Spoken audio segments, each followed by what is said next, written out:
ये जो पूरा प्रोटेस्ट सिंह चंदेल, अधिवक्ता सुप्रीम कोर्ट। हाँ, मैंने जंतर मंतर पर अभद्र और गंदी टिप्पणी करने वाले उन आंदोलनकारियों के खिलाफ मुकदमा दर्ज करवाया है जिन्होंने हमारे देश के प्रधानमंत्री तथा उनकी स्वर्गवासी माता जी को गंदी गंदी और अभद्र गालियां दी। मैं नहीं चाहती, मेरे भी बच्चे हैं सोशल मीडिया पर, मैं नहीं चाहती कि मेरे बच्चे भी इस तरह की भाषा को सुने और उनको समर्थन दे। इसलिए मैंने FIR दर्ज करवाया। हम हिंदुस्तान में रहते हैं, संस्कारों में पले बड़े हैं और हमें अपनी सहज भाषा का इस्तेमाल करना चाहिए और इस तरह की गंदी। ऐसे मेरे सभी प्यारे बहन भाइयों, आशा करती हूँ आप सब अच्छे होंगे। आज मैं फिर से हाजिर हूँ एक नई वीडियो के साथ।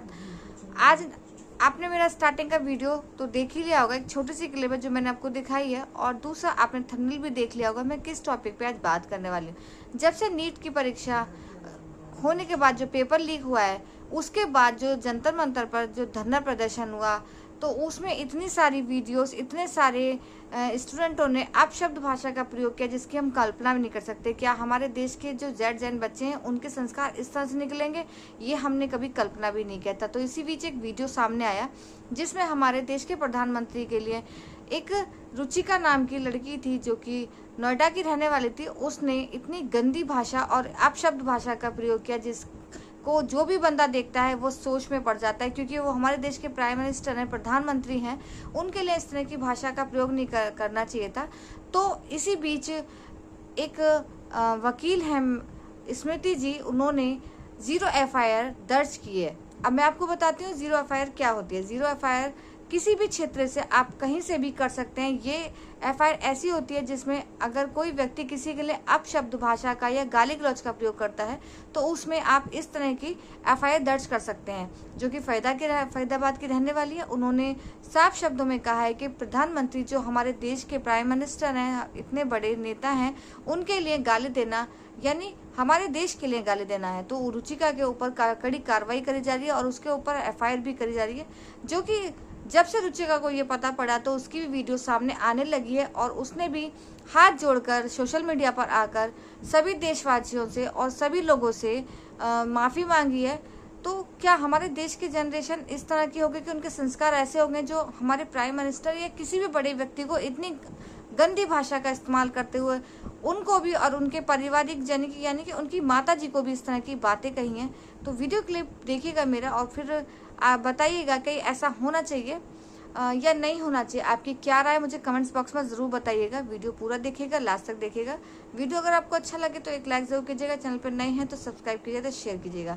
तो देखिए एक मेरी वीडियो क्लिप जिसमें कुछ खुलासे इसमें किए हैं जिसे आपको देखना जरूर चाहिए। तो आइए देखिए। नमस्कार, मैं स्मृति सिंह चंदेल, अधिवक्ता सुप्रीम कोर्ट। हाँ, मैंने जंतर मंतर पर अभद्र और गंदी टिप्पणी करने वाले उन आंदोलनकारियों के खिलाफ मुकदमा दर्ज करवाया है जिन्होंने हमारे देश के प्रधानमंत्री तथा उनकी स्वर्गवासी माता जी को गंदी गंदी और अभद्र गालियां दी।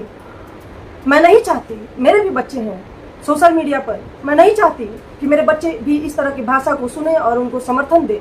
इसलिए मैंने FIR दर्ज करवाया। हम हिंदुस्तान में रहते हैं, संस्कारों में पले बड़े हैं और हमें अपनी सहज भाषा का इस्तेमाल करना चाहिए और इस तरह की गंदी और भद्दी बातों को और शब्दों को इस्तेमाल करके किसी की भी बेइज्जती नहीं करनी चाहिए। पूरा देश हमें देख रहा है, क्या सोच। किसी ने गाली दिया है प्रोटेस्ट में, वो कितना सही है नहीं है उसका आप एक तरीके से निंदा कर सकते हो, लेकिन ऐसे करके आप क्रिमिनल मशीनरी यूज करोगे, उनको पुलिस के थ्रू टारगेटिंग करोगे, हैरासमेंट करोगे, वो बिल्कुल सही बात नहीं है।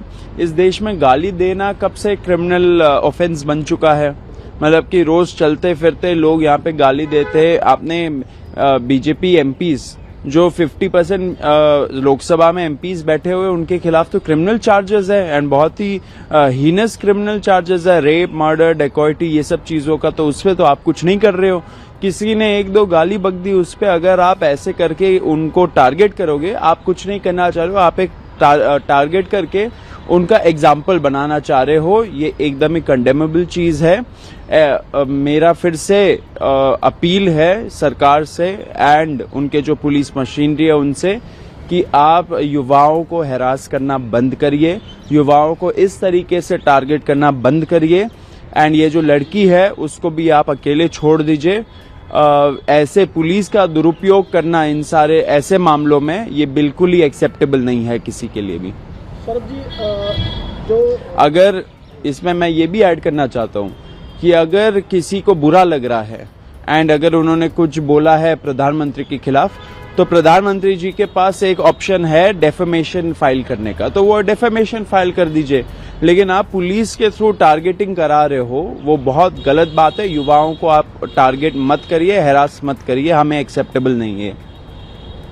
सुप्रीम कोर्ट के आदेश के बाद दिल्ली पुलिस ने अब सभी जो एफआईआर की जो कार्रवाई है वो दिलाने के लिए मना किया है।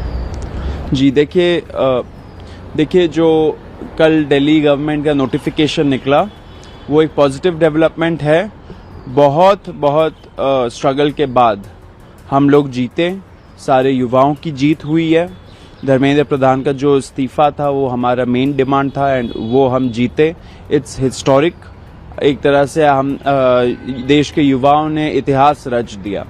बाकी के जो 2 गारंटीज थे उस पे भी हमें आशा है कि सरकार जल्द से जल्द उस पे अमल करेगी। कॉम्पेंसेशन भी जल्द से जल्द आएगा और जो एफआईआर्स है वो भी विड्रॉ होंगे, उसके प्रोसेस भी शुरू हो जाएगा एंड होपफुली सुप्रीम कोर्ट में भी जब नेक्स्ट हियरिंग होगा तब सरकार सुप्रीम कोर्ट को अवगत कराएगी कि क्या जंतर मंतर का एग्रीमेंट था। आज तो मन करता है बस आपसे ही बातें करूं। जंतर मंतर पर जो कुछ भी हुआ देश और दुनिया ने देखा है। कुछ शरारती बच्चों ने भद्दी भद्दी गालियां बोली। किसी भी सभ्य समाज को शोभा न दे ऐसे शब्दों का प्रयोग किया गया। मुझे तो गालियां दी गई, मेरी स्वर्गीय माता को भी गालियां दी गई। न जाने कितना भद्दा स्वरूप था। लेकिन मैं आज बात करना चाहता हूं कि बचपन में गलतियां होती हैं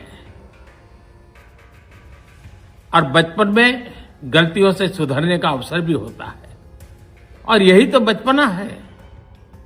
और इसलिए मैं समाज के अंदर जो आक्रोश है उसको भली भांति समझ सकता हूं। एक कल्चरल शॉक है कि हमारी बेटियां इस प्रकार की भाषा कैसे बोल सकती हैं। लेकिन समय है इन बच्चों को गले लगा करके राह दिखाने का। एक गुमराह बच्चे हैं, उनको राह दिखाना हमारा काम है। उनको सजा देना, अदालतों के चक्कर कटवाना, समाज में उनको प्रताड़ित करना, इससे हम परिस्थितियां नहीं बदल पाएंगे।